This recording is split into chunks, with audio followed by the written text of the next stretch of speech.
இன்னைக்கு ஒரு நாள் உங்கள் லைஃப்பை மாற்ற எப்படி ஒரு வாய்ப்பாக இருக்கோ அதே மாதிரி இந்த வீடியோ உங்கள் லைஃப்பை மாற்ற கண்டிப்பாக ஒரு வாய்ப்பாக இருக்கும். Welcome to rice and empower pathways. I'm Sneha. எல்லாருக்கும் வணக்கம். லாஸ்ட் வீடியோவில் செல்ஃப் இமேஜ்னா என்ன, செல்ஃப் இமேஜ் எப்படி உருவாகுது, நம்ம இப்போ இருக்கிறதுக்கான காரணம் செல்ஃப் இமேஜ் தான் அப்படின்னு சொல்லிட்டு பார்த்துருந்தோம். அப்போது இப்போ செல்ஃப் இமேஜை எப்படி மாற்றலாம் அப்படின்னு சொல்லிட்டு இன்னைக்கு பார்க்கலாம். First, identify the problem. உங்ககிட்ட என்ன ப்ராப்ளம் இருக்குன்னு உங்களுக்கு தெரிஞ்சால் மட்டும்தான் உங்களால் அதுக்கான சொல்யூஷன் கண்டுபிடிக்க முடியும். நீங்கள் கான்ஷியஸாக உங்ககிட்ட நீங்கள் கொஷின் கேட்கணும். கொஷின் கேட்கும் போது உங்களுக்கு ஆனால் ஆன்சர் கிடைக்கும். எக்ஸாம்பிளுக்கு, நான் எப்படிப்பட்ட பர்சன், நான் மற்றவங்ககிட்ட எப்படி நடந்திருக்கேன், மற்றவங்க என்கிட்ட எப்படி நடந்துக்கிறாங்க, மற்றவங்க என்னோட ஆட்டிடியூட் பற்றி என்ன சொல்கிறாங்க, நான் இன்னும் என்னென்னலாம் இம்ப்ரூவ் பண்ணணும், நான் எப்படி இந்த செல்ஃப் இமேஜை மாற்றி நியூ செல்ஃப் இமேஜுக்கு மாற்றணும் அப்படின்னு சொல்லிட்டு நீங்கள் உங்ககிட்ட எல்லா கேள்வியும் கேட்கணும். Second one, accept your self. உங்களை நீங்கள் அக்செப்ட் பண்ணால் மட்டும்தான் உங்களால் இப்போ இருக்கிற செல்ஃப் இமேஜ்லேருந்து நியூ செல்ஃப் இமேஜை மாற்ற முடியும். நம்ம நிறைய மிஸ்டேக்ஸு, நிறைய ஃபெயிலியர்ஸ் பாஸ்ட்லலாம் பார்த்துருப்போம். அது எல்லாமே நம்ம அக்செப்ட் பண்ணிக்கணும். பாஸ்டில் எப்படி இருந்தோம், பாஸ்டில் ஃபேஸ் பண்ண சேலஞ்சஸ், பாஸ்டில் ஸ்கூல் லைஃப், மற்றவங்க நம்மளை எப்படி ட்ரீட் பண்ணாங்க, இது எல்லாம் வச்சு நமக்குள்ள சேட்னஸ், ஃபியர், கில்ட் இதெல்லாமே நம்மளுக்கு உருவாகியிருக்கும். இதெல்லாம் நம்மக்கிட்ட இருக்குன்னு அக்செப்ட் பண்ணணும். அப்போனா தான் நம்மளால் மாற்ற முடியும். எக்ஸாம்பிளுக்கு, நிறைய பேர் சோகமாக தான் இருப்பாங்க, ஆனால் வெளியில் மட்டும் சந்தோஷமாக இருக்க மாதிரி காமிச்சிருப்பாங்க. அவங்க தன்னை அக்செப்ட் பண்ணிக்கவே மாட்டாங்க. நான் சோகமாக தான் இருக்கேன் அப்படின்னு சொல்லிட்டு அக்செப்ட் பண்ணிக்க மாட்டாங்க. ஆனால் அக்செப்ட் பண்ணால் மட்டும்தான் நம்மளோட அவேர்னஸாக நம்ம அதை கவனித்து அடுத்ததை மாற்ற முடியும். Observing and reminding. ஃபஸ்ட்டு நம்மளோட ப்ராப்ளம் என்னன்னு நம்ம ஐடென்டிஃபை பண்ணியாச்சு. செகண்ட் அதை அட்மிட் பண்ணியாச்சு, அக்செப்ட் பண்ணியாச்சு. தேர்டு நம்ம அப்சர்வ் பண்ணணும்.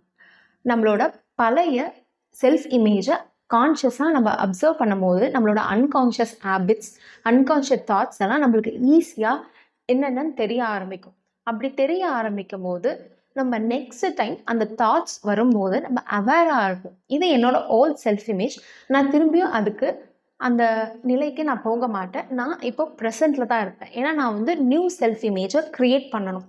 அப்போது திரும்ப அந்த தாட்ஸ் வரும்போது எனக்கு அது ஓல்டு செல்ஃப் இமேஜ் தெரியும் போது நான் பாஸ்ட்டுக்கு திரும்பி போக மாட்டேன்.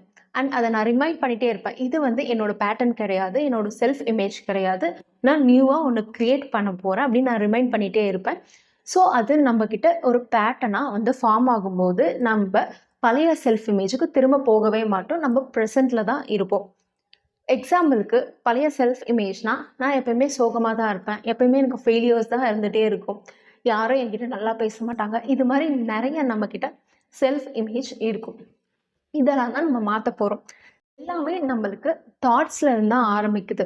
எப்பயுமே நம்மளுக்கு என்ன தாட்ஸ் வந்தாலும் நம்ம அந்த தாட்ஸை கொஷின் பண்ணணும். இந்த தாட்ஸ் உண்மையான தாட்ஸா? ஏன்னா நம்மளுக்கு வர எல்லா தாட்ஸுமே உண்மைன்னு நம்மளால் சொல்ல முடியாது.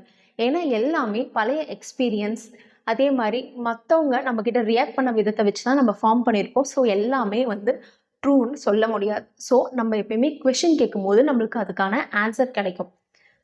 Fourth, creating recursing. ஃபர்ஸ்ட்டு நம்ம அப்சர்வ் பண்ணியாச்சு, நம்மளோட ப்ராப்ளமை ஐடென்டிஃபை பண்ணியாச்சு. செகண்ட் நம்ம அந்த ப்ராப்ளமை அக்செப்ட் பண்ணியாச்சு. தேர்டு அப்சர்வ் பண்ணி நம்ம அதை ரிமைண்ட் பண்ணிகிட்டே இருந்தோம். ஸோ நம்மளோட பழைய செல்ஃப் இமேஜ் இல்லை. இப்போ ஃபோர்த்து நம்ம நியூ செல்ஃப் இமேஜ் க்ரியேட் பண்ண போகிறோம், அதை ரிகர்ஸ் பண்ண போகிறோம். இப்போ ஆல்ரெடி நம்மளோட பழைய செல்ஃப் இமேஜ் இதெல்லாம் நம்ம ஐடென்டிஃபை பண்ணியாச்சு. இப்போது புதுசாக நம்ம க்ரியேட் பண்ணணும். எல்லாமே நீங்கள் க்ரியேட் பண்ணணும். நீங்கள் எப்படி இருக்கணும், நீங்கள் மற்றவங்ககிட்ட எப்படி நடந்துக்கணும், மற்றவங்க உங்களை எப்படி ட்ரீட் பண்ணணும், நீங்கள் உங்களோட எமோஷன்ஸை எப்படி வச்சுக்கணும், இது எல்லாமே என்னென்ன உங்களுக்கெல்லாம் கொஷின் வருதோ எல்லாமே உங்கள் செல்ஃப் இமேஜ் மாற்றுறதுக்கான நீங்கள் கொஷின் கேட்டு எழுதி வச்சுக்கணும். அண்ட் எழுதி வச்சுட்டு உங்களோட புது செல்ஃப் இமேஜ் இதுதான் உங்களுக்கு தெரிஞ்சு போச்சு.